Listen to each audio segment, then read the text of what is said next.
Hello? This thing on? Hi, my name is Brad Castendick.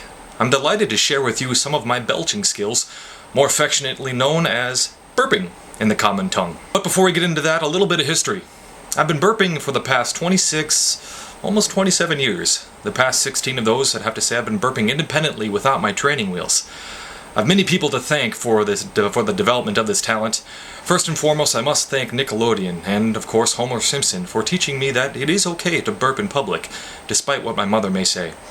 I must thank Mountain Dew for, as a child, giving me the training wheels necessary to develop and further hone my skills. And then, of course, I must thank my youngest sister, Emily, for coming along and showing me that no matter how good I think I am at something, there's always somebody better. Alright, let's get into it. To get things rolling, let's start off with a good bass line. The trombone and its sliding pitch scale. Wow. Growing up in Minnesota, I did my fair share of fishing on the northern lakes, and oftentimes would go to sleep with the majestic call of the loon.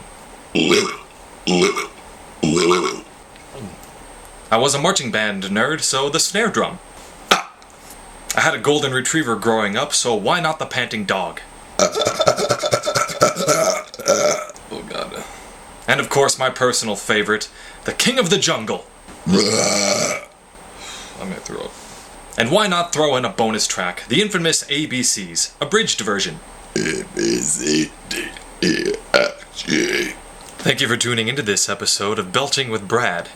A few pointers to leave you with. Project. Shame is only in the mind.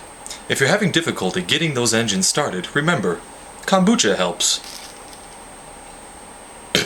You know, I could probably put this online and make a killing with one of those fetish websites.